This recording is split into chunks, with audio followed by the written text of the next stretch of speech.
பாஜக கம்போஸ் செய்த ஒரு பாட்டுக்கு டான்ஸ் ஆட ஒரு நடிகர் கிடைச்சிட்டாருன்னு விஜய சாடி பேசியிருக்காரு கருணாஸ். கரூர் கூட்ட நெரிசல் சம்பவம் தமிழக அரசியல் களத்திலேயே ஒரு மிகப்பெரிய பேசு பொருளா உருமாறி இருக்கு. அது மட்டும் இல்லாம இந்த சம்பவத்தை பயன்படுத்தி பல அரசியல் கட்சி தலைவர்களும் அவர்களுடைய கருத்துக்களை போற இடத்துல எல்லாமே பதிவு செஞ்சுட்டு இருக்காங்க. அந்த வகையில கருணாஸ் அவர்களுமே இது தொடர்பான அவருடைய கருத்தை பதிவு செஞ்சிருக்காரு. இது குறித்து பேசின கருணாஸ், கரூர் சம்பவம் நடந்த அன்னைக்கே விஜய் மக்களோட மக்களா நின்று இருந்திருக்கணும். ஆனா அவர் அங்கிருந்து புறப்பட்டு வந்தது ரொம்பவே தப்புன்னு பேசியிருக்காரு. முக்கியமா மக்களுக்காகவும் பாதிக்கப்பட்ட அவருடைய ரசிகர்களுக்காகவும் அவர் நின்றே இருக்கணும்.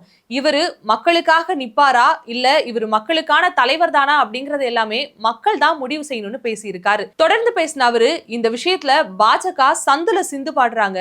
அது மட்டும் இல்லாம பாஜக கம்போஸ் பண்ற மியூசிக்கு டான்ஸ் ஆட இப்போ ஒரு நடிகரும் கிடைச்சிட்டாருன்னு பேசியிருக்காரு. இந்த பாட்டு விரைவிலேயே வெளியாகும்னு, பனையூர் கேட்டு உள்பக்கமா பூட்டி இருக்கா அல்லது வெளிப்பக்கம் யாராவது பூட்ட போட்டு பூட்டி இருக்காங்களான்னு சரமாரியா பல விமர்சனங்களை முன் வச்சு பேசியிருக்காரு.